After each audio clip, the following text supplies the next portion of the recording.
It's early summer of 2004. Sitting around with a couple of friends, Glenna included, and the Amazing Races on television.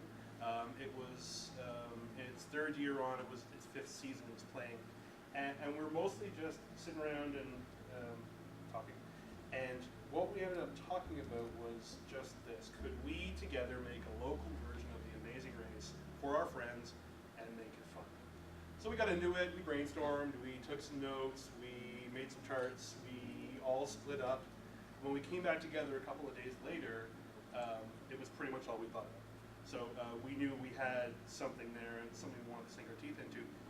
And we decided that if we wanted to run an event like this, we had to make it connected to a charity. A few reasons, some of them obvious, some of them not. We knew that we wanted to get people involved and that people would be more readily willing to be involved if it was a charity aspect. And we also wanted to have the support of the community to make it really great. And if we were doing it for a charitable cause, we felt that the community would be able to support us more.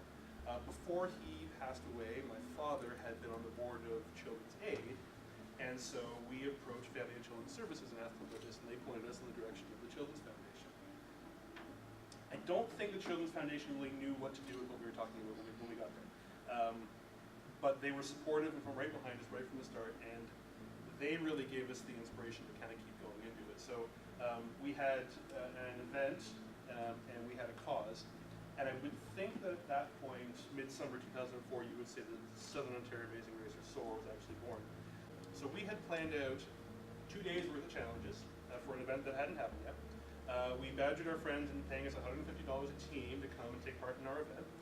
And we gave them the pledge forms. We were getting started kind of late that year, and so the first inaugural SOAR was, I believe, September 18th and 19th of 2004. It was entirely contained within Guelph. We had 28 people out in SOAR for 2 days. We had 3 SOAR directors and 6 SOAR volunteers, and we put them through 17 challenges over 2 days. And then the question is, was it a success? And it's a question with a lot of layers, but at the bottom it is yes, it was absolutely a success. Our first race had raised $9,400 for the Children's Foundation. That was a number that took us completely by surprise. A whole lot of resonance in the talking about how much you're going to raise in your first year and how much you're going to raise in your second year, that was already shared. We went back and forth and back and forth and back and forth. You know, if we raise this much per team, well, how much are they going to raise? And we never got close to $9,000. It was a complete shock to us, and it was complete gratifying surprise. So we had a team that had won. We had a winning event. We hadn't had any complaints from the community. In fact, everyone that came across the event was really supportive and encouraging.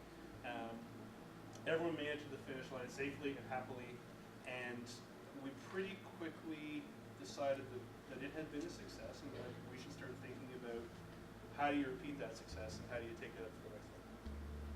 So after the first year of SOAR, it was actually really funny. We tell the story all the time because it was really significant for us. But the 3 of us that started the race went to a Tim Hortons with the chair of the Children's Foundation at the time. And he said to us, you know, you have to start thinking about the structure of this event that you've started. Where do you see the race 5 years from now? And we all started laughing because we thought, there's no way we'll still be doing this 5 years from now. It was just this thing we were doing for our friends. And here we are celebrating our 10th anniversary this year. So thankfully he saw it in us and the event that it had a lot of potential, and he really helped us to kind of get organized and think about the bigger picture, and that we needed to get more people involved. And so now, from that point, we brought in some sponsors that have still been involved from that point. We have a full roster of 20 teams that participate each year. And in 9 years, we've raised just under $500,000. And last year, we brought in about $70,000, and it's around that amount annually now. And we're doing crazy things. You know, we were just people sitting around in our living room having a beer, talking about doing this. And you know, last year we had a zip line going across the 15-story twin tower apartment buildings on Speedvale, and having people up in helicopters and airplanes and all sorts of really cool things. So it's just really fun for us to get into and plan, and it's turned into this really cool sort of social involvement for all of us as well.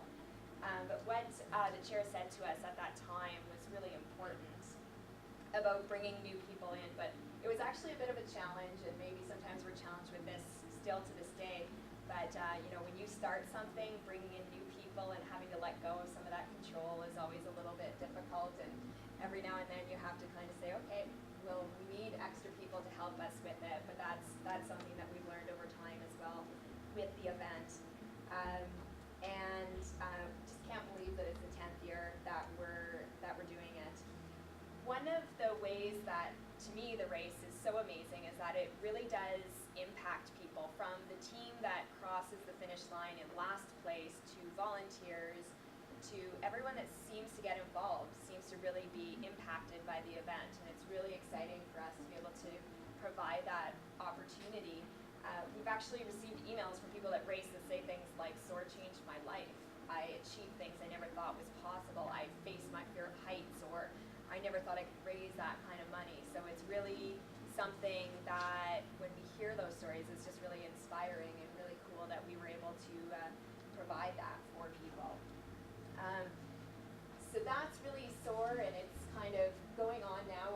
We're actually have set a goal for this year. We're going to try and raise $100,000 since it's our 10th anniversary. I just want to tell you a little bit about my journey and then back to success personally, because what happened to me is I was working in the field of geographic information systems, which I was sitting at a computer all day, which is nothing wrong with that if that's your thing. But it wasn't really something that I was really truly passionate about. And once I started the race, got into the whole fundraising thing and just thought, maybe I could make a career out of this. And it wasn't really anything that even crossed my mind as a career path when I was younger. And I didn't quite have the confidence to fully make a switch at that point, so I ended up going to Conestoga College and did an 8-month program there on event management. And at that point, the Children's Foundation actually approached me, who we do the race for, and said, once you're done, we would really like to hire you. So I ended up getting a job at the Children's Foundation as an events planner, and then the position of executive director came up 3 years ago. I applied for that, and now I have that job. So it's just a really good example of, if there's something that you're really passionate about, you can get involved in it as a volunteer, and there's all sorts of opportunities of ways that you can get involved and make a career out of something, like something as silly as an interest in reality TV, and that really kind of created my career path for me. So it's cool to really just think about what are the things that you're passionate about, and is there a way that you can make a career out of it, or something that you can do to supplement your career in something that you can have that creative outlet and something that you can feel really passionate about. I think really just, so in my sort of nutshell thing about success is just that to me success is just about being authentic, finding that thing that you're really good at and that you enjoy, and then the other things are just going to sort of fall into place. Try your best at everything that you're doing, but really do follow those passions if you have them, and think about what are some cool things you can do with the interests and hobbies that you have. And then my thoughts on success in completing university here in Guelph and working on SOAR for coming up on 10 years. I've had a chance to think about what success means to me, and here's what I've come up with. To me, success isn't what's been done. Those are your accomplishments, and they can be great. But in the end, that's just listing the history, and that's good. It's good to understand where you came from. It's good to understand what's already been done. To me, I think success is looking forward to the next thing, and I mean really looking forward to it with anticipation. I think if you're living a successful life, you're always looking forward to what's coming next. It's the feeling where you know, or at least you believe, that what's coming next will be fun, will be great, will be what you want it to be. It's not an excuse to sit back and be lazy about what's coming next, because I think everyone knows that if you're lazy about your success, it has a funny way of disappearing on you. So I'd invite you to think about the freedom that offers. If living a successful life means looking forward to what's coming, it gives everyone the freedom to experience success in their own way at the same time. It doesn't mean success is the same for everybody, and in fact, it's worth noting that it's hard to define somebody else's success for them, and it's hard for someone else to define your success. It means that with a little bit of thought and a little bit of effort, you can steer your life towards success, and I think that's almost what people mean when they say you should follow not that you should be daydreaming all the time, but that if you live knowing what's coming is worth looking forward to, you can point your life towards that. A really awesome part about that idea to me is that you have to be sincere and honest to make it work. To say you're looking forward to what's coming when you really aren't might fool the people that are around you, but you'll never fool yourself. You've got the external benchmarks of success, you've got the house, the car, the job, the money. Those things won't leave you feeling successful if you aren't actually looking forward to what's coming. If you're dreading what's around the corner, even if you have all those things, it's not going to matter at all. It's only when you decide to be honest and make the decisions that honesty compels you to that you'll actually feel successful. And I think one of the best things that I've learned about success is that it isn't zero sum.